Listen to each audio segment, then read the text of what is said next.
Hello, folks, and welcome to World War II TV. It's an odd time of day, Sunday lunchtime for me in France. It's 4 in the morning for some of you in the States. It's early morning if you're in Australia, so it's always weird with the time zones. But this is the first of our Special Forces week of programming. Now, technically, Special Forces didn't really exist as a term back in World War II, but it's now an umbrella term we use to describe all sorts of those special forces that have a dedicated purpose to sort of be either behind the lines operations or leading the way in amphibious landings. And this is a bit of a milestone for us on World War II TV, because it's the first time in 430 or something shows where we are approaching it and talking about a Japanese unit. We, of course, have talked about Japanese units lots of times in World War II TV, but always sort of reacting to what British, American, Australian, Dutch forces are doing. This is the first time we're looking at a Japanese unit from the ground up. So I'm really delighted about it. So my guest today, Austin Adachi, is over in Japan. He has been studying this for some time. He has a website. The description is in the link below. He is an independent researcher and archivist. He has written a book about Japanese Naval Landing Forces, and we are delighted to have him. So without further ado, good evening, Austin. How are you today? I'm doing great, thank you. So it's quite a niche subject, studying Japanese Naval Landing Forces. What got you into this? What was the first little thing that got you interested in studying this unit? Well, since I was a kid, I've always been kind of interested in Japanese history since I'm a Japanese Canadian. And then kind of when I was a teenager, I got into World War II video games and started to learn a bit about World War II Japan. I think it's kind of odd. What really set me off was I was watching Letters from Iwo Jima. I think it's a great movie. And there's the one Naval Landing Force officer running around in the movie. And I thought, that's interesting. I didn't know the Japanese Navy had troops on the ground. So I sort of started researching that.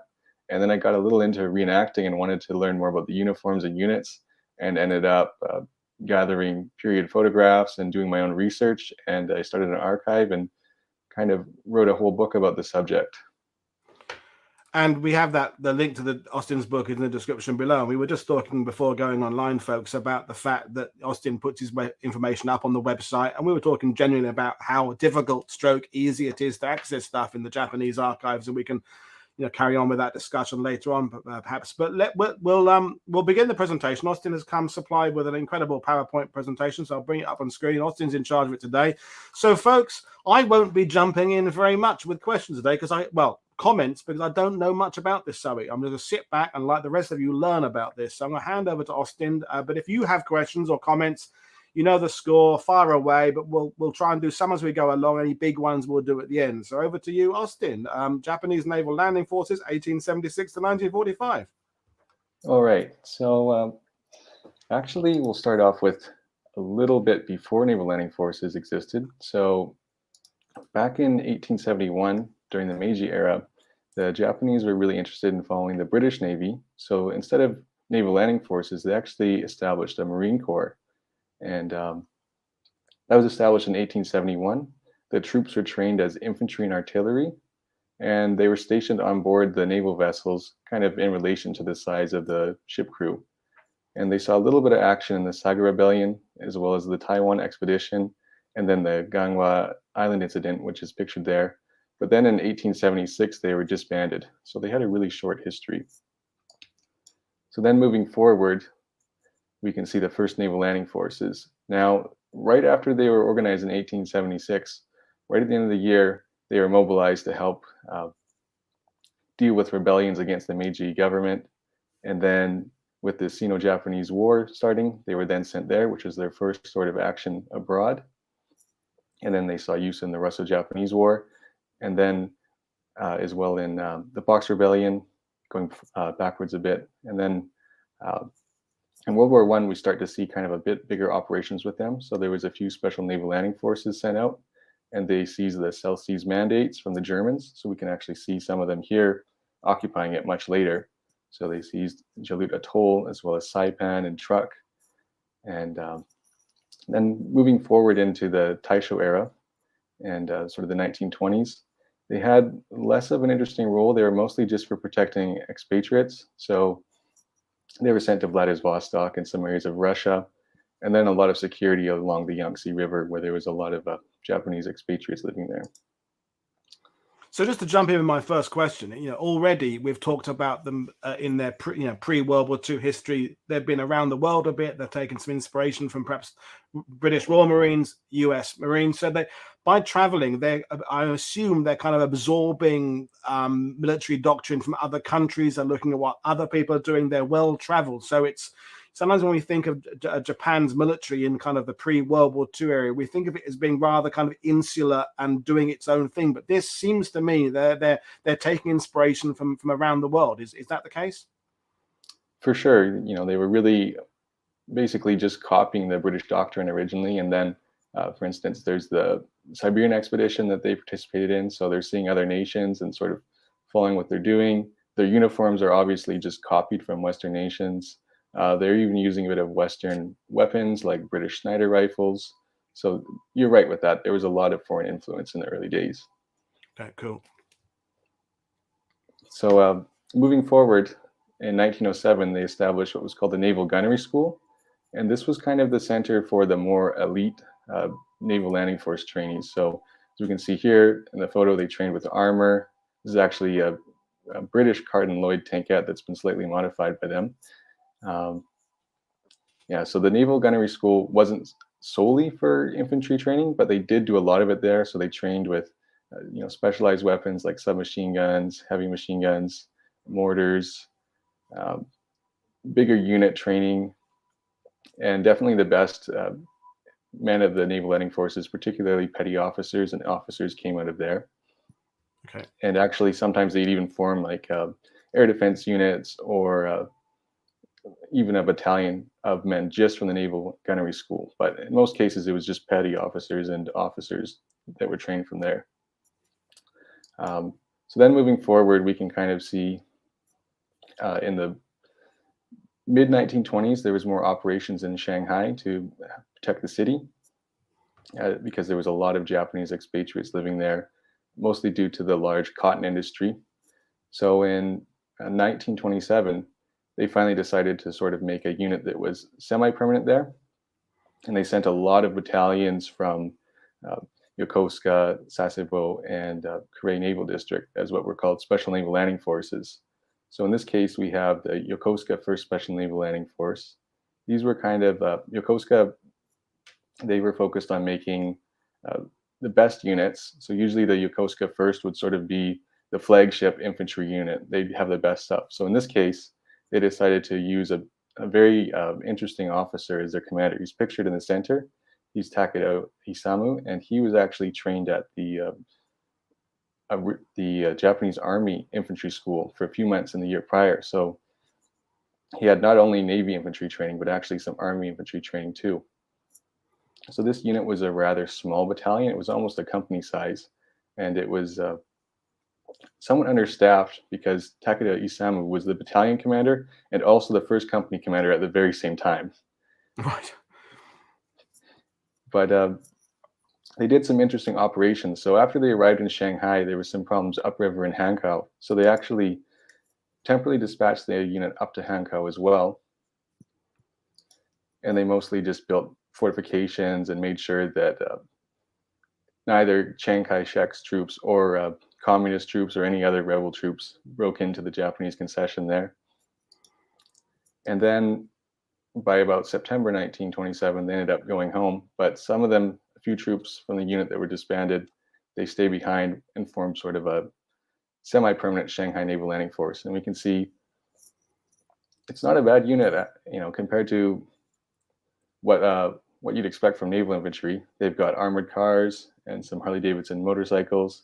And at this time in 1931, they were a brigade with a single battalion and then a bunch of specialized weapons units, including the armored unit, angled infantry gun unit, which was basically a Japanese equivalent to mortars, some artillery, and the expected support units for medics, supply, construction, etc. I mean, you're definitely right there about that looking very modern for 1931. I mean, we've done other shows on the channel about generally in the 1930s, nations are bringing in mobility, they're bringing in tanks in greater numbers, armored cars, mobile forces. But the big debate is exactly what they're going to do with this kind of technology. So, because it's all very well having new shiny bits of equipment, but how are you going to incorporate it within your doctrine? What is the tactical approach to it? And it seems to me that what you're saying already, and I'll let you talk again in a minute, is that they're trying to do a bit of everything. There's an army influence, there's a naval influence, there's kind of their reaction force to kind of emergency, but also they've got their own kind of ideas of naval landing. So this period, I'm guessing, then is key to the formation of it, in that they're deciding what this force is going to be and how they're going to be deployed. For sure, that's a great point. Thank you for bringing that up, so I don't get sidetracked and miss it. So at this point, they were mostly just light infantry, but now they've started adopting armored cars and all sorts of stuff. So with the Shanghai Naval Landing Force here, they really decided, we've got these troops stationed outside of Japan. Why don't we experiment a bit with the organization? So they even sent Lieutenant Commander Ota Minoru there. He's later famous for being the commander of the naval forces in the Battle of Okinawa on the ground. Anyways, he was sent there, and he looked at the British and American troops stationed in the international settlement, and he actually was interviewing them, seeing what their uniforms were, noticing, okay, they've got submachine guns, this is how their units are organized. And he actually wrote that all down and put it in a study and said, okay, let's take the best of their organization and kind of use it temporarily for our unit here in Shanghai and see what we can do. So they definitely did a lot of interesting, unique stuff. Not all of it would stay. Some of it was ditched and they would kind of go backwards, but there was a lot of unique organization here. But anyways, from 1927 to 31, they were mostly peaceful. There was no big battles being fought between Chinese troops or anything. They were guarding the settlement and Japanese properties in the city. But and here's their headquarters here. It was situated right at the end of North Sichuan Road and Qianguang Road. Just to the north of it is Hongqiu Park. So it's actually kind of interesting. This headquarters building where the troops were stationed was not actually in the settlement. It was outside of it. So it kind of shows how countries didn't respect the rights of China at the time, that this is a whole garrison of some 1,000 men or so placed on the outside of the international settlement in Chinese territory. Wow. So here's the map here showing the international settlement. So after the Japanese army invaded Manchuria, the whole peaceful situation in the city really came to an end. The Chinese citizens were boycotting the Japanese and attacking them when they were just going to work. And the 19th Route Army, which had a lot of experience fighting the communists along the Yangtze River, showed up in Chapei and Busung Fortress, and they were looking for a fight. So actually, the Naval Landing Force commander at the time conferred with the Americans and British and some of the other countries stationed in Shanghai. And somehow, I don't know how they managed to do this, but they got a document signed that the Japanese Naval Landing Force was obligated to protect the area of Hongqiu, both in the international settlement and outside of it. So they were given the right to go into extraterritorial combat against the Chinese if they were threatened. The British were also given that right, but the other nations weren't. So this kind of sets a precedent for the Japanese action in the Shanghai incident. Okay. So in the following year, in January, there was a lot of tensions building. Both the Japanese and Chinese were causing problems for each other. There was a case where a bunch of Japanese Buddhist monks that were part of a nationalist Buddhist sect ended up getting beaten to death by Chinese, but then there's some conspiracy that maybe those Chinese thugs that beat them up were paid by the Japanese army, and then Japanese citizens were attacking Chinese nationalist houses and all sorts of craziness that just contributed to really poor relations between the nations. So the Shanghai Naval Landing Force then sent in some reinforcements from ships. So they originally just had the headquarters with the attached special units and the 1st Battalion, but then they requested some Special Naval Landing Force reinforcements. So the 2nd Battalion and the 3rd Battalion both arrived just before the incident broke out on the evening of January 28th. So we can see the organization is pretty similar among the reinforcements, other than the 6th Battalion, which was artillery. They all sort of have 2 companies, except for the Yokosuka 2nd Special Naval Landing Force.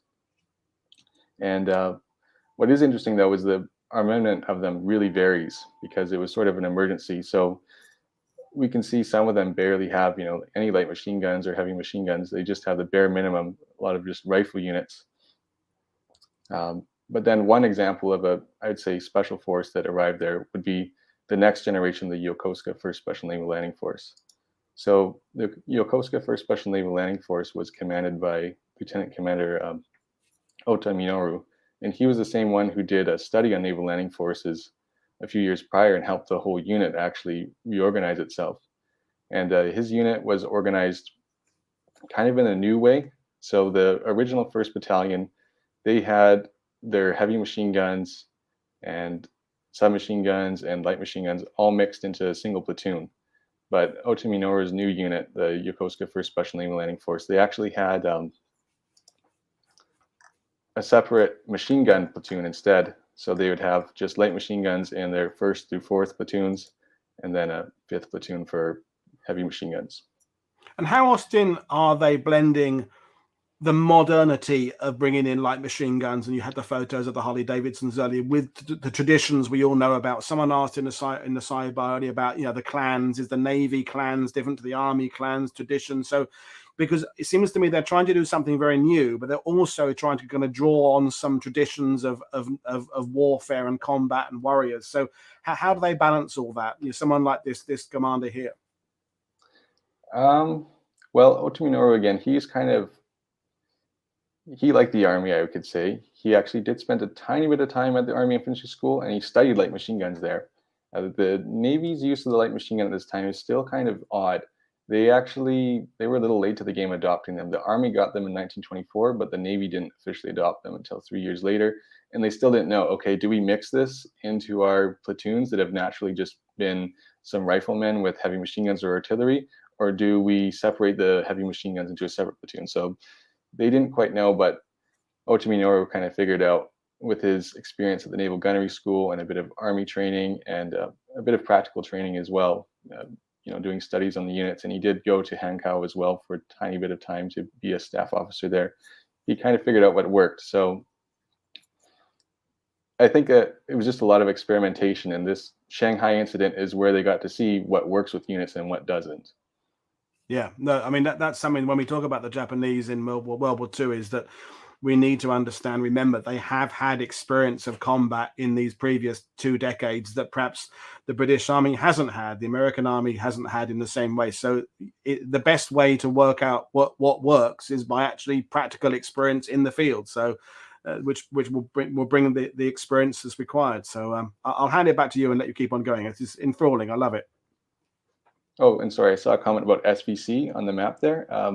SVC is for the Shanghai Volunteer Corps. So okay. They were a multinational unit, and actually the Japanese company of it sort of was responsible for guarding part of the international settlement.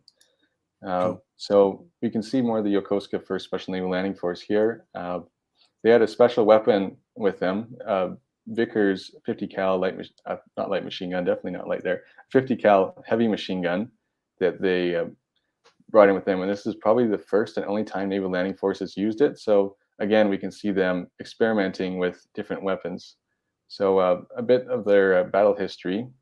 With the January 28th incident breaking out, on the 29th, they boarded the 2nd Destroyer Division and went off to Shanghai to help out their comrades. And they arrived there on the 3rd and pretty much immediately were involved in fighting in the city. So first they were ordered to go up around Hongqiu Park and start dealing with Chinese troops that were trying to infiltrate the area.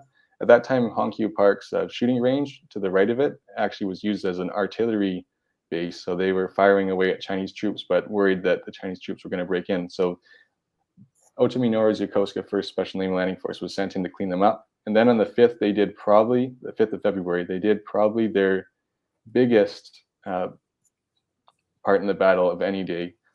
So they were sent in the early morning to capture a place called the Ningpo Guild, and it's up sort of in northern Shanghai at the edge of Chapei and Bazi Bridge. And they arrived there around 6 a.m. and began pounding the building with artillery to drive the Chinese troops out. But they found that their artillery gun really wasn't doing much. So instead, they sent some engineers with ladders and just blew a hole through the building. And that worked. They managed to send their machine gun unit through. I think actually it's the machine gun unit pictured here, and their commander, Nakase. And within an hour in the morning, they actually captured the building. And that building ended up being a vital position for the entire duration, the rest of the battle. They set their machine gun up there and were able to have a huge tactical advantage against Chinese troops, basically just blasting away at their reinforcements with their 50 cal.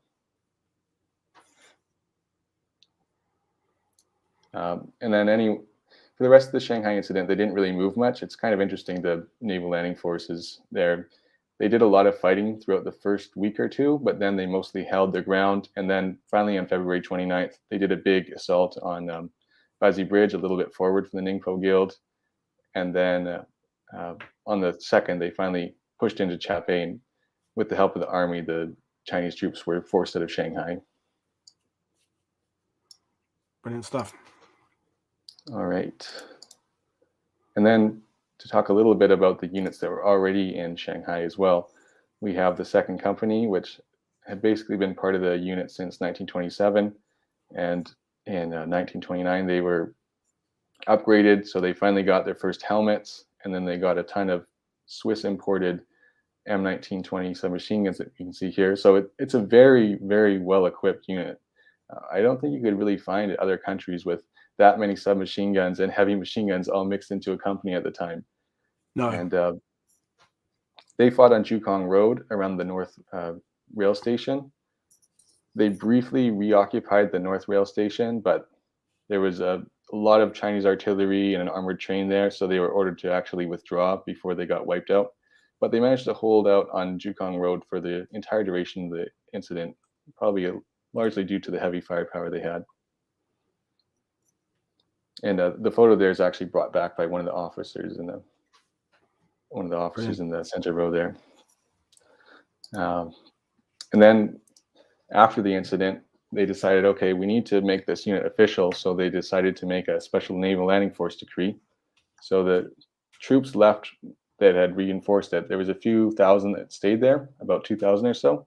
And they formed 4 battalions and a few special units. They would become upgraded from the Shanghai Naval Landing Force to the Shanghai Special Naval Landing Force. And their old headquarters on Qianglong Road was totally upgraded to a way bigger building that was much more reinforced.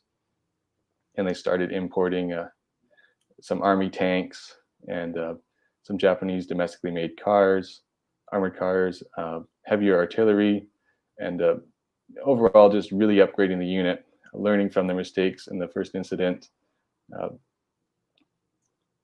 A lot more companies, they only had 3 companies before the reinforcements arrived in the Shanghai incident. So I think they jumped to about 10 or so. Mm-hmm.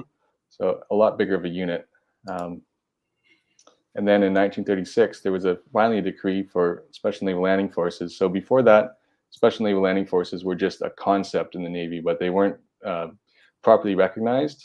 So finally, there was a real decree and a table of organization. So this is what the headquarters looks like.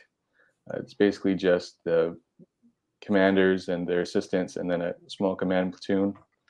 And then we can see what a company looks like. So again, it's the same command platoon that we see in the headquarters, and then rifle platoons, each with 39 men, split into 4 squads. Each squad is meant to have a light machine gun. And then as well in the company is the machine gun platoon with 3 machine guns. They usually would use at this time a Type 3 machine gun or a Lewis machine gun. The Japanese actually imported a large number of Lewis guns, and they loved them.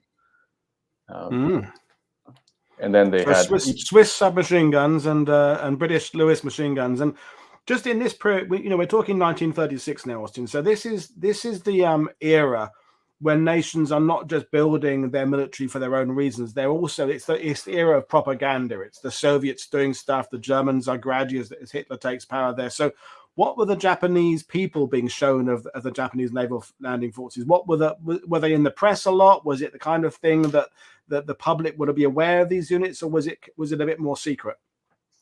It's really interesting. So with 1932, that's when you really saw them, not just in Japan, but globally. The whole picture of, Japanese blue jackets running through Shanghai became familiar to Japanese people. And they actually got way more press than the army did in the Shanghai incident, even though Right.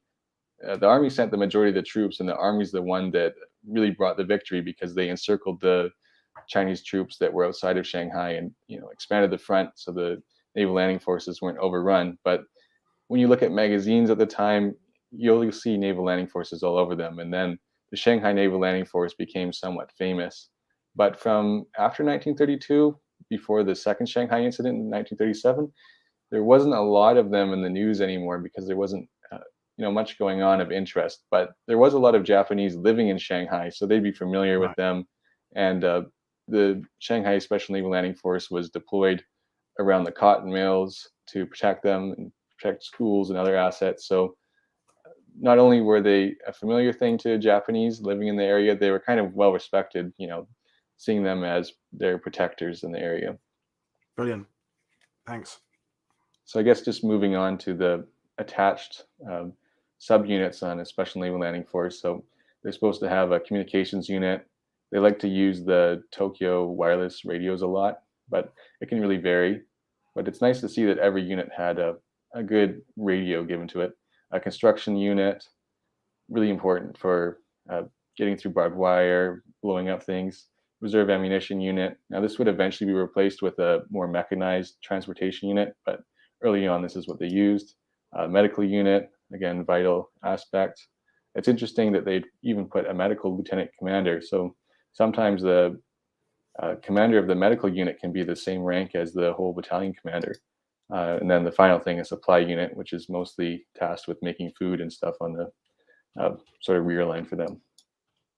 And then we can see the Shanghai Special Naval Landing Force with the outbreak of the second Shanghai incident, or Battle of Shanghai. So the 1st through 4th battalions, those are all original parts of the Shanghai Naval Landing Force. But then the units outside of that are reinforcements or special attached units. So we can see there's a mixture of some fleet sending in naval landing forces, and also, like, for instance, the 6th Battalion, it's the Korea Special 2nd Special Naval Landing Force, and then the East Detachment is probably the most interesting. So we have the 5th, 7th, and 8th Battalion, which are all Special Naval Landing Forces, and actually their commander of this detachment is Yasuda Yoshitatsu, who ended up commanding the forces in Buna in 1943. He was really, really well-trained Naval Landing Force commander, and again, one of the few that had training at the Army Infantry School. He was kind of nicknamed in the Navy as an Army officer because he was so clever with infantry tactics. So he was actually supposed to be the Korea 1st Special Naval Landing Force commander, but when he arrived in Shanghai, they were kind of like, well, you're really skilled, so you're just going to end up sort of being the commander for 3 battalions instead of 1. But he did a great job with it. So we'll focus on one of the reinforcement units, the 8th Battalion, which was the Yokosuka 1st Special Naval Landing Force, the 3rd generation of it. Oh, and then here's one of their armored units at the time. So they had Type 89 tanks, armored cars, and some Cardinal Lloyd tankettes. So here's the Yokosuka 1st Special Naval Landing Force shortly before heading off to Shanghai. In the center is their commander, Takeshita, and he actually had a bit of experience commanding a battalion for the Shanghai Naval Landing Force during peacetime, so he wasn't new to commanding units. He's kind of an officer that got forgotten to time, but back then he was pretty good. And again, a lot of knowledge of naval gunnery, but he didn't have any army training like some of the best ones. So here's a map actually that the unit sort of supplied of what they did. So they arrived in Shanghai, and then late in August, they did an amphibious landing on Wusong Railway Pier against the Chinese forces. And this is where they lost most of their men. They took about 40 casualties, 40 deaths in all, and of that, about half of them were during this landing. Now, actually, I should mention this Yokosuka 1st Special Naval Landing Force did not follow that tale of organization like I showed. Some of the other units did, but since Yokosuka is always sort of trying to one-up the other naval landing forces, they decided 2 infantry companies isn't enough for us. We're going to add a third one on top of this with some mountain guns. So I think they had Type 41 mountain guns, and then 2 platoons of those. And then they also added 1 platoon of Type 11 angled infantry guns, which were mortars. So they had some extra firepower to bring with them. And then sort of after their landing at Wusong, they fought their way down Jungang Road there, and then into the east area of the international settlement, and through there, and they pushed all the way into Chapei by the end of the battle. So they had a really difficult battle for them there, but they did manage to win with the help of their good commanders. And here's a look at their platoon organization. So it's close to the 39 men we see. I think maybe the reason we see less is maybe they, some of them might have been lost in combat. But what is interesting is, aside from just using the 4 regular Type 11 light machine guns for each squad, they decided, let's add a few Type 11 and Type 89 grenade dischargers. And also, it's kind of hard to see, but the man on the far right side of the second row from the bottom, he has a SIG M1920 submachine gun. He's probably the platoon runner. So they decided to give a bit better weapons to some of their men here and experiment with them. It was kind of the ideal for Naval Landing Forces moving forward to incorporate grenade dischargers into the organization, but it would take a long time for that to take effect. So this is kind of one of the first examples. And after they fought in Shanghai, their battle wasn't over. They were then sent to Tsingtao, where they occupied it, and then occupied Chefu, and spent the next year or so neutralizing Chinese resistance and bandits, and actually collaborating with some Chinese defectors as well to secure the Shandong province. And then finally, their unit was disbanded at the end of 1939. So then there was one more regular infantry version of the Yokosuka 1st Special Naval Landing Force formed. And again, they've incorporated the grenade dischargers into their organization, but this time they actually decided, instead of just kind of randomly giving them to people in the platoon, they took 1 machine gun platoon and one machine gun squad and removed it, and replaced it with a grenade discharger squad. And this was kind of the direction of Special Naval Landing Force organization that was going to be seen in World War II with the Pacific War. This unit is really interesting. There's almost no information on it that I could find on archives, but I managed to get a commemorative album for it. And I had no idea they actually saw any action before I got a hold of it. So they did some secret training, and instead of using their full organization, they kind of just formed the unit at half the authorized strength. And then they went to the coast of China along the Zhejiang province and did some cleanup operations, and then went back to Japan and were disbanded. So not a lot of history with the unit, but again, some interesting organization. You can see with every generation of Naval Landing Forces, they're moving forward a bit, getting more advanced. And they also have some Austrian submachine guns here. You can see the man in the bottom row on the far left. He's got a Steyr Solothurn S1100, which most people know as the MP34 because the Germans loved it as well. And then kind of moving beyond Special Naval Landing Forces, because I've been focusing on them so much, there were other units. So on the left, we have base forces, which were mostly meant to command other units. Generally, they would not have a lot of infantry, just some for security at the headquarters, like protecting officers in this photo. But there's a few cases where they decided to put the infantry internally in the unit. And then on the right, we have what's called a defense unit, Bobitai. In this case, this defense unit was stationed in Port Arthur, and they actually took some of the men stationed there and formed a sort of provisional naval landing force that went to Weihaiwei and fought against Chinese resistance there. So we can see them with a captured Chinese flag from one of the local armies. And then we have guard units, which were actually the most common of naval landing forces during World War II. A lot of them were formed from Special Naval Landing Forces that after they completed their operations and were garrisoned in an area, they were reorganized. So they're a little more multi-purpose. They do have the infantry component like seen here, but they also can have a maritime section that has small patrol boats, and So the sort of attached units of a Special Naval Landing Force are then made a bit bigger for garrison duties. A lot of supply, communications, and other responsibilities are bestowed to them. And So is then the thinking, Austin, that if you train a unit in naval landings, but then they become garrison unit, they are then familiar with the potential of an enemy coming. I'm thinking of Normandy and the air landing division the Germans had, where the idea was it was a ground unit that was specifically trained with how to deal with an air landing coming in by the enemy. So if you have been trained in landing yourself, you would then know what to do if you were attacked by the enemy. Is that kind of logic in this? Sure, and a big part of Special Naval Landing Forces is defense as well. When we look at Shanghai and both the Shanghai incidents for probably being the strongest example, the troops did land, but most of the landings were unopposed except for in areas like the Wusong Railway Pier.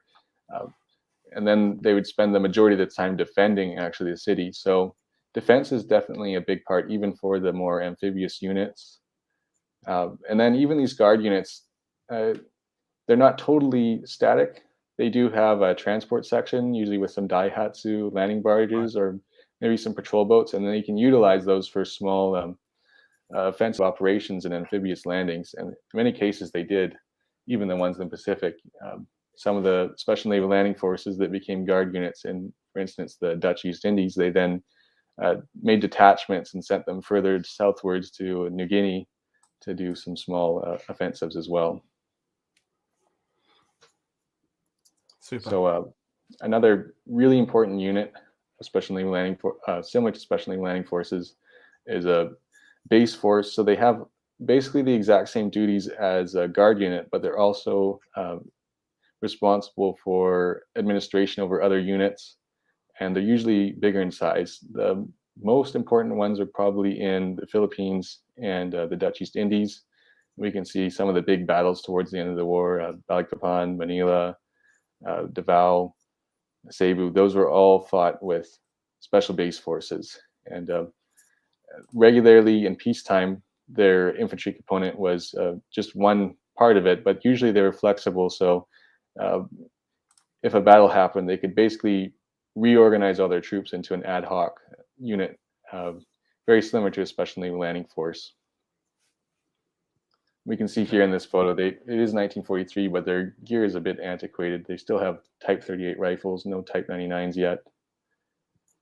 It was kind of common with a lot of these units in the Pacific. They didn't get the best stuff, and they were sort of short on supplies. So just to kind of summarize them, so most of these units are classified as specially designated units, so they're only active as needed. They're not permanent. That goes with the Special Naval Landing Forces dispatched from naval districts as well.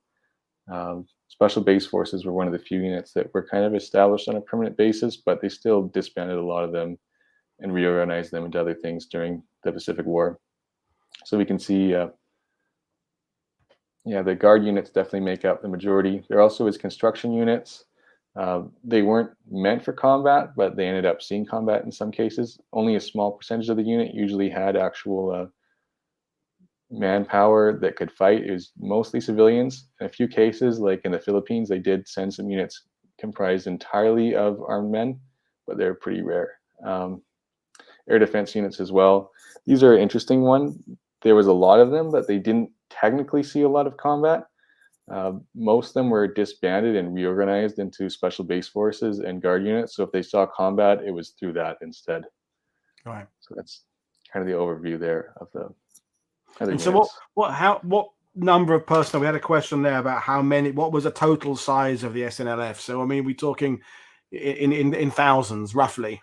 Okay. I mean, obviously, it would change as the course of the war would go on. Sure. But give us a I think this ballpark figure. slide is perfect for that then, because it kind of gives an idea of the authorized strengths of the units right at the beginning of the Pacific War. So they're meant to be a battalion, but as you can see, a battalion varies greatly.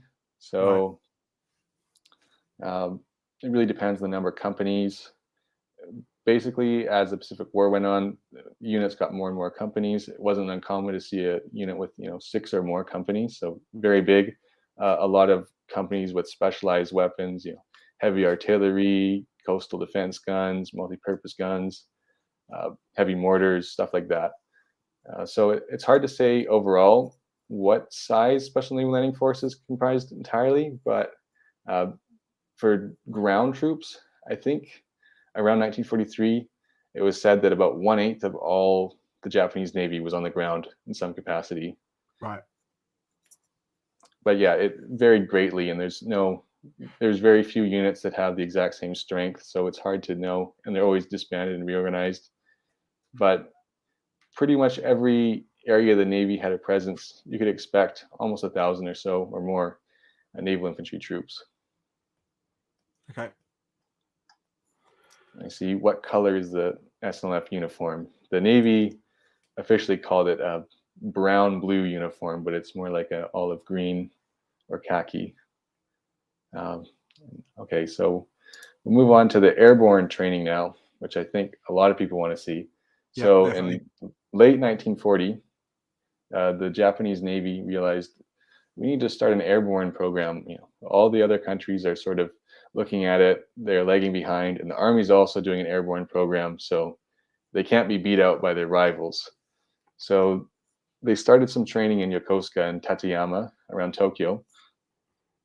And mostly the first phase of the training sort of focused on the actual parachuting aspect of it. And by January 15th or so, they finally completed their first successful test drop using an actual person. And then they continued with that or so until about June of 1941, when they moved on to weapons training. So there was a new naval gunnery school opened, a second one in Tateyama, and they sent a bunch of troops there to start training them with infantry weapons. And then they received orders by September, we need 2 battalions of paratroopers ready. So they had to form 2 units, each with 750 paratroopers, and then about 100 or so men that were non-paratroopers as support. And then they were given 2 main operations. So there was the Yokosuka 1st Special Naval Landing Force, the 4th generation, and their commander was Commander Toyoaki Horiuchi. Actually, you can see on the very first slide at the introduction, that's another unit of his that he commanded back in China, in Amoy. So they landed on Langoan Airfield on January 11th, and then a second wave on the 12th. This was actually the first Japanese airborne assault in history, but the Japanese Army was not happy about this and said, look, we'll give you this first, the record of the first, but as far as the propaganda in the magazines goes, our photos of our operations are going first. You have to wait until we publish those to put yours in the news. So people at the time didn't know actually that they had achieved this. And then the Yokosuka 3rd Special Naval Landing Force also did an airborne assault. Now they're kind of overshadowed by the Yokosuka 1st because they're not quite as successful. So they saw that the Yokosuka 1st landed pretty much directly on the Langoan Airfield, and they took a few casualties with that, as to be expected. So they thought, why don't we land a few kilometers away from the airfield and then march our way to the airfield? So they tried that, and they actually ran into Allied troops while in the jungles trying to walk towards it. So they ended up taking more casualties than the Yokosuka 1st. And by the time they arrived at the airfield, they heard Japanese speaking and saw the Army had got there before them and captured the airfield. So it was a bit of a failure. They did help with the operation, but it definitely wasn't what they wanted. So here's some of the troops from actually the second drop group of the Yokosuka 1st Special Naval Landing Force. So all of these men landed on the Langoan Airfield. As you can see, the troops on the left and right side, they have their jump uniforms, and then the troop in the center has the regular Naval Landing Force uniform, still has the airborne helmet, and he has a Type 38 carbine rifle. So after these units did their landings, they were then kind of used as conventional infantry to clean up the area. So they went around the Dutch East Indies looking for any residual troops. And then in summer of 1942, the Yokosuka 3rd Special Naval Landing Force was temporarily sent to Mili Atoll. But then by the fall of that year, they were all sent back to Japan for more training. And they ended up merging the 2 units temporarily and then decided to split them apart again. And one would form the Yokosuka 2nd Special Naval Landing Force, which was sent then to Nauru Island, but they didn't do any more airborne operations. They were just sort of used as a regular garrison unit, which the men weren't super happy with. The rest, they were thinking of dropping on Attu Island to try to do a counterattack on the Americans, but that didn't actually happen in the end, which is good because it would have been disastrous for them. Yeah. And we had a question about what aircraft did paratroopers use? Oh yeah, that's a great question. So they dropped with the Mitsubishi G3Ms. There was plans to use the G4Ms later on, but they never ended up using them. Okay, and even in those photos there, again, I can see little bits of inspiration from the German paratroopers, from Allied. They're kind of borrowing a little bit from around the world in their attitude there. It's interesting that they're a modern Japanese unit, but they're bringing in these ideas from elsewhere. Yeah, and I was actually reading Yamabe, who was kind of head of the first airborne program, and then he was a company commander in both units at some point, both the Yokosuka 1st and 3rd Special Naval Landing Forces, and he was very interested in what the Soviets and Germans were up to. So definitely there was a lot of inspiration there. And it may be good, Archer, to ask this question here about the rivalry, because you can naval landing forces, that makes sense. It's definitely part of the Navy, but parachute troops, you could say the Army. So we should have the parachute troops or the Air Force.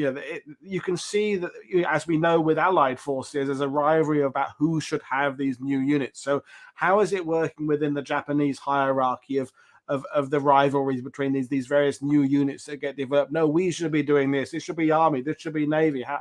Give me a little bit of insight into that, if you wouldn't mind. Yeah, so this is definitely a great example of the rivalry between the two, because the Army had its own airborne regiments, and then the Navy had 2 airborne battalions. So a lot more could have been accomplished if the two worked together, but it was definitely an effort to kind of beat the other to the punch, and we can see that with the Japanese Navy rushing so fast to do an airborne operation on Manado Airfield. They were probably a little unprepared for it, but they just wanted to beat the Army. So yeah, rather than think about the combat first, they're thinking about the rivalry of the Army first, which is not necessarily the best idea. Yeah. So we can see here some probably Dutch troops surrendering on Lombok Island. It's probably the Yokosuka 1st Special Naval Landing Force here. It's an interesting photo showing what they looked like during their regular ground operations. So eventually, what remained of the paratroopers were sent to Saipan, and unfortunately for them, they tried to fight against the Americans in June, but despite all their training, they were a very small unit, and they were wiped out pretty much in the first few days of fighting. Now, one thing I like to clear up is I see a lot of photos online showing Yokosuka 1st Special Naval Landing Force tanks. Now, they were an airborne infantry unit. I don't know where the idea that they were a tanker unit came from. They did have like 1 or 2 light tanks transferred from the 55th Guard unit there, which was another Japanese Navy unit there, the one that had most of the tanks, but overall they were not a tank unit. So if you see like a photo lined up of tanks saying it's the Yokosuka 1st Special Naval Landing Force, it's probably not true. But there is, although the unit was defeated and pretty much wiped out, there is a tiny bit of life that lived on. So these were called the Rikusentai, the submarine Rikusentai.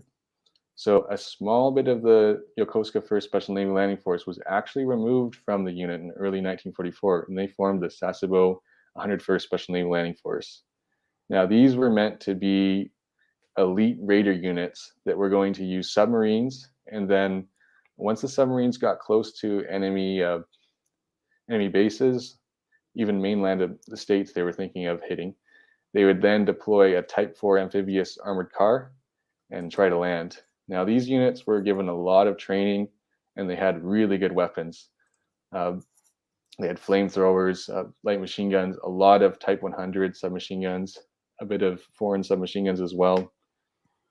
And now the Kure 101st and the Sasebo 102nd, they both stayed in Japan, but the Sasebo 101st was sent to Truk Island, and a small detachment was in Rabaul. But none of them ended up seeing combat, but they had some interesting plans. And actually, that's one of the troops there, the Kure 101st. You can see that they have really interesting hair regulations. So they were actually told to grow their hair out so that they could possibly blend in with civilians and mainland the states if they managed to infiltrate it. I don't think that would work very well, with the very Asian faces, but they were hoping. They even taught them English a bit. Wow. Yeah, so they did have a plan to do a counterattack on Saipan, and they were going to crash land with Mitsubishi G4M aircraft, but I think it was scheduled just at the end of August, so they just got the word of surrender before they were about to ship off, and ended up luckily not going on that operation because it would have been deadly. It's kind of reminiscent of the Giretsu Kutetai, if anyone knows of that, the army operation on Okinawa where they crash landed aircraft into the American airfields. Yes. Yeah. So then, kind of at this point, Naval Landing Forces are all in Japan mostly. There's a few deployed, but troops are now really being prepared for a homeland invasion. So these units basically made no effort to follow the standardized table of organization, and it's hard to find anything specific on them. But they were mustering together whatever weapons they could find, tanks left at bases, prototype rocket launchers, all sorts of interesting stuff. And as you can see, Yokosuka had about 24,000 troops on standby. Other naval districts had not as much. And a lot of these troops were formed just from trainees at schools or guard units at bases. They were reorganized into them. Sometimes, even in the case of the Minato Combined Special Naval Landing Force, they actually took some of the troops on the Kuril Islands and called them home. So there was more troops there for the home front. And there's also a few Combined Special Naval Landing Forces in Korea as well. And here we can see actually a troop from the Minato Combined Special Naval Landing Force. Afterwards, when the war ended, they still needed to demobilize. So these Special Naval Landing Force troops ended up sometimes working with the Americans like him. So he's actually now Navy police working with the Americans in September 1945. Kind of interesting. So with the surrender, that was pretty much the end of Naval Landing Forces.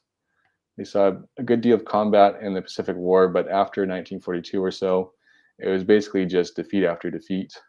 In most cases, the units are just simply too small to really, go against the Americans. Like you see, for example, the troops on Tarawa, they had a battalion or so of the Sasebo 7th Special Naval Landing Force, and then the 3rd Special Base Force as well, and then the rest construction unit workers for about 4,000 men or so, but only about 2,000 were actually, real trained infantrymen against, way more than 10 times the amount of troops. They just stood no chance. So that sort of sentiment is repeated with all these battles during the end of the Pacific War. So then we have just some remnant strength left on islands, in some cases inactive battlefields like the Philippines. There was quite a few troops that were still running around even at the end of the war. In this case, this is Okinawa. These troops were actually formed from the 27th Torpedo Boat Unit. They were sent on ground, basically had no supplies, just mustered whatever they could get together. Some of them were even wearing leftover paratrooper uniforms. The man on the far left looks to be wearing a civilian tie, and they didn't even have higher Navy command, like a fleet command or base force command to answer to. They actually were working with Army troops. So even though there's a rivalry, it was so desperate, they had no choice but to listen to Army commands in the final days. Which kind of brings me to my question, Austin, is that it seems to me almost that they peaked too early. That their peak was probably in the mid-30s when they had all the modern stuff, and then by the time the war comes up, as we know, after about 42, 43, the Japanese are struggling to reinforce their islands. They're struggling to bring the new stuff through. So by then, they're being overtaken by the forces. The U.S. Marine have now their special raiding forces, Marine Raiders, British Airborne, the 503rd PIR jumping onto Corregidor. So the units that the Japanese were ahead of maybe 15 years earlier, they've now been overtaken by. So there's a lot of reasons behind that. When they import foreign weapons, they were thinking, oh, well, we have enough to supply our units in China at the time, but they didn't think about ever growing to that size. And you have, a small number of trained men that are, naval gunnery school graduates and officers with a lot of experience in China, and they're stretched really thin in the Pacific. So that's a big extent. And overall, they just didn't have enough personnel to be putting on the ground. Yeah, I definitely agree with you saying they peaked, in China. Even in China, there was a few units where the cracks were showing, but they managed to sort of patch it up. But that totally fell apart in the Pacific, especially after 42 or so. The unit quality was going down really far. For instance, I really like to bring up the Korea 3rd Special Naval Landing Force because their rosters online. They were at Guadalcanal and then Milne Bay, and that unit was 95% reservists. So that shows just how low quality the unit was. Most of them, only had like a few weeks or so of training as a battalion. They all had, months of training at some point, but as an entire unit, only a few weeks. So you can't expect a lot from any unit like that. Yeah. So we have a good question. You were talking earlier on about the range of machine guns and the grenade launchers and the submachine guns, all that. I mean, that's all very well having the technology. What about the dock tactics? I mean, did they have a particular way of combined arms they were developing? I'm going back to kind of the late 1930s, early 1940s, or did it vary depending on where in the world these units were? Sure. So a great thing for them being in the Navy is, of course, the Navy has great ships and a great air service. So they worked closely with them. They'd rely on naval bombardments to soften the area before landing. And then once actually on the ground, they'd often step back and call in aircraft to then bomb forward positions and then move forward again. And relying a lot on the air service for help there. In terms of weapons, there's not a lot of concrete, how they use the mortars and stuff, because the basic hand manual for them doesn't really cover that stuff. It's more infantry school, naval infantry school with the gunnery school, some of the army training. So it's a little vague, but a lot of it seems to be focusing on the machine gun doctrine. So they focus on, light machine gun crew of 2 men, and then the riflemen protecting them to move forward, which isn't so different from how Western nations were at the time. I know, we're just thinking about, there was a conversation on Twitter yesterday and today. I know Peter Caddick Adams was involved in it, about someone asked what was the best special forces unit in World War II and when did they start? And Peter Caddick Adams said there are no special forces before 1939, which I would agree with from an Allied point of view. But would you consider these Japanese naval landing forces a special, what we would call today special forces, or are they something different? I mean, their duty definitely is special. Their quality is definitely below what I'd expect from special forces. But in some cases, like the Shanghai Special Naval Landing Force in peacetime could be described as a special force. Their duty is definitely special, and a lot of their men were well trained and well equipped. So I think there's a few units that could almost satisfy those conditions. But overall, the entire Naval Landing Force organization, probably not. It's like the concept. Thank you. It's like the concept was there, but they didn't kind of go with it enough. They didn't commit to it. It was too small. It was too spread out. But clearly there is some ideas. There's the use, as you say, the submachine guns and light machine guns, and being familiar with landing barges. And so there's the ingredients of a unit that could become a special force. They never quite went for it fully, and therefore it kind of it fizzled out a little bit as a concept. But definitely there's merit in what they were thinking about. There was some clear ideas they had about combined arms and use and firepower within a unit that we now think of as being synonymous with special forces. When we think of a Navy SEALs team, we think of a huge amount of firepower within a small unit. So those platoon photos you show do have a lot of firepower within a small unit. So they're showing the signs of what would become what we would consider special forces, but I'd say not quite committing to it. For sure. Yeah. So any other questions, folks?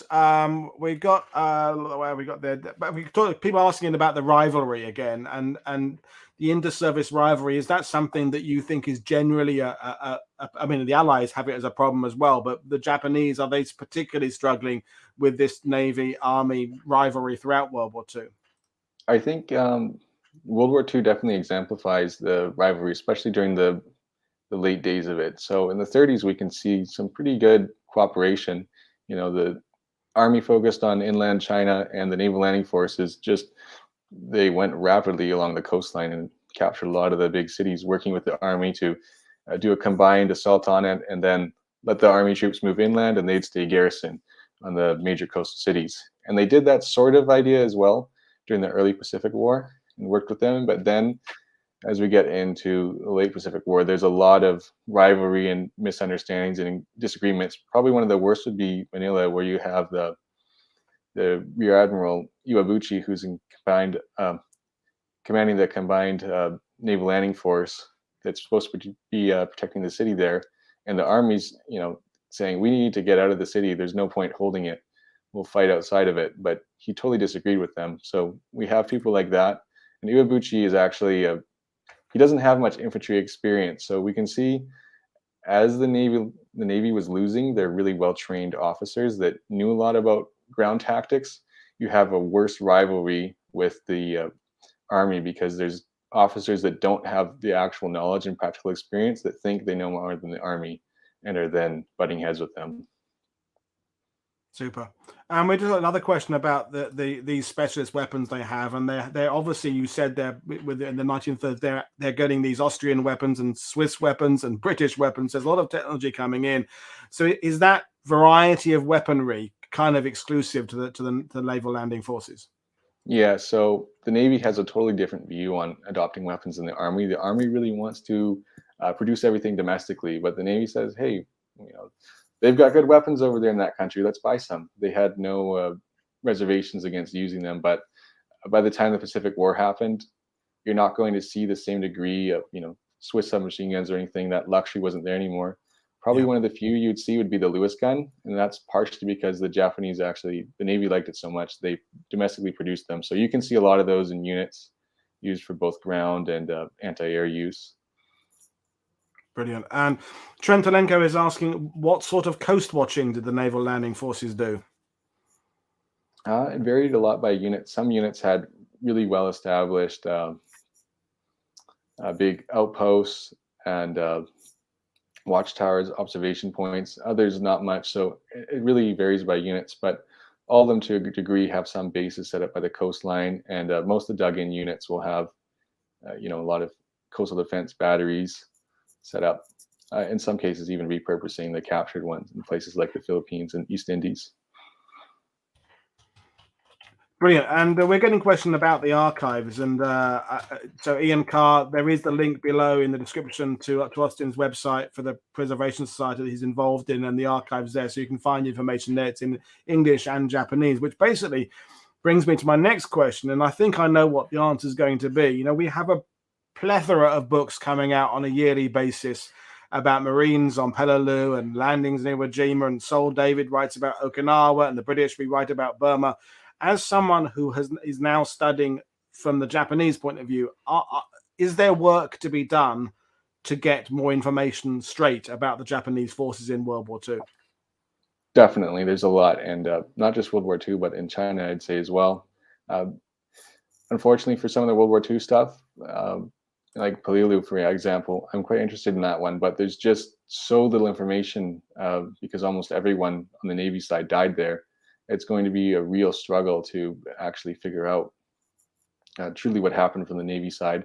But there are some captured documents and testimonies that can kind of piece it together a bit more than what we know now. So probably the best site for World War II would be the National Institute for Defense of Japan.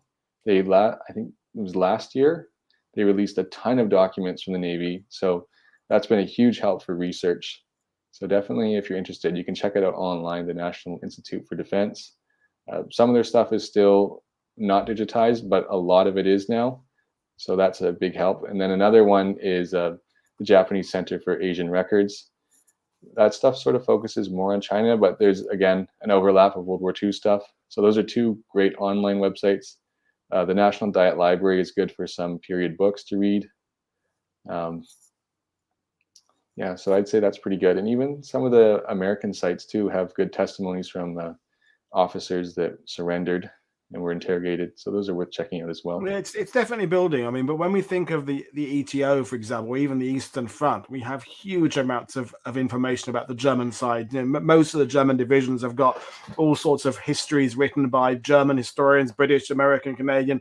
It seems when I look at my Far East Pacific bookshelf, most of what I have is written by Americans and British and the Allies. It's that we need more to come from the Japanese side of things, and indeed the Far East generally, more local stuff. This is a really good question. From between the two joints, do you think these units had any effects on military units and doctrine in other countries after the war? I mean, that's a good question. I mean, did anyone look at what the Japanese naval landing units think? That's a good idea. We can adopt this for something in our own countries. Yeah, I could think probably in Indonesia would be a good example, because actually the Naval Landing Forces garrison there were training troops, which then ended up, going on to form independent Indonesia. It's a really good question that I don't have a detailed answer, but I know Naval Landing Force officers, some of them ended up going into the ground defense force for the Japanese. So not exactly what you wanted, but they did have definitely influence on post-war military tactics to a small extent.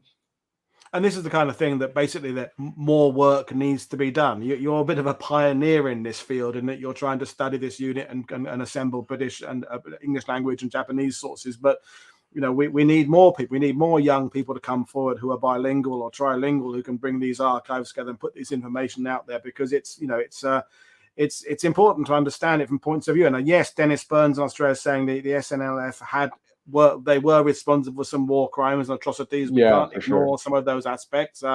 But people write about the SS, knowing the SS did lots of war crimes. So just because a unit is involved in the sinister side of things doesn't mean they're not worthy of study. So if anything, it means they're more worth studying, I think. So worth studying, yeah, exactly. Bring some of that to light. And a question from Trent Telenko there, who's our radar, and I knew it was only a matter of time before he mentioned the word radar. So any information on Japanese naval land-based radar units, has any of that surfaced? That's because Trent is a massive, great, interesting radar and stuff. Unfortunately, I haven't come across any. I think the NIDS would be worth searching, though, because they have some information on really obscure units that I just haven't gotten into. So it's very possible. I know they had a lot of communications units on the ground. So it's possible, but I haven't found any so far. Brilliant. Well, it seems to me that basically we're at the beginning. You've done some amazing work. Your research has been fantastic. We've all learned a lot today, but we're in the infancy of studying this, I think. Whereas there's other aspects of World War II, we kind of know it all by now. Not know it all, but we have a huge historiography to draw on. With understanding Japanese forces, there isn't that historiography to understand, and so it's an exciting time. So what next for you, Austin? I mean, you said before we went live that you're kind of starting to look at the Japanese army, but of course it's a much, much bigger subject. But any immediate plans to kind of branch your research out sideways? So right now I'm working on a book on the Shanghai Naval Landing Force from 1927 to 1933. It's going to be kind of an obscure work, but it's going to focus on the first Shanghai incident and analyze what each battalion did and how they managed to hold off, 3 Chinese divisions from getting into the international settlement for over a month. So I think it could be interesting for some people. A lot of interesting information that hasn't been looked at before. Lots of in-depth detail on the organization and officers there.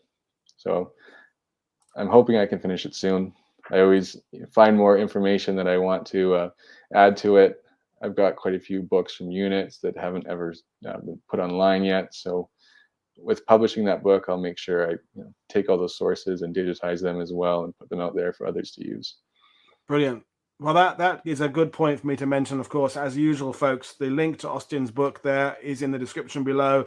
The link to his website is in the description below, where you can find some of this archives digitalized. And I urge you to go out there, folks, and learn more about this subject. And yes, it is interesting. We took it sort of till an hour before the subject of war crimes came up, but it is, we can study a unit like this without necessarily going down the path of examining the war crimes, although it is interesting. But their formation, their training, what they were trying to do is also fascinating. So really good stuff. So I'm going to bring things to an end. I'll remind folks we've got coming up, and I'll say goodbye to you in a second. So folks, Tomorrow evening, evening from European time, we are talking about the first Special Service Force. So we are, the Devil's Brigade, an amazing British, American, and Canadian unit. We know about some of their activities in Italy, but we're going to learn from Brett more about their formation, how they were created, and some of their first operations again, which brings us to Kiska and Atu. So that'll be really exciting. And then later on in the week, we've got Polish commandos. We've got Gavin Mortimer talking about David Sterling and the SAS. So lots of stuff. So if you are new to World War II TV, please click subscribe. I had a few emails from people and messages saying they thought they were subscribed. This is something History Underground has been experiencing, where people think they're subscribed, but it turns out they're not. Either YouTube is canceling their subscription. So just please make sure you are subscribed and you've got the little bell clicked so you receive notifications, so you know when we're going to be doing a show. And as usual, just keep sharing the word of what we're doing here. And it's been fantastic talking to you. So I'm going to bring Austin back in to say good afternoon or evening for you. So, well, that's it. You've done your first World War II TV show. I hope you'll come back in the future and share some more knowledge with you, because we want to bring more of this other point of view. It's important to us. So thanks very much.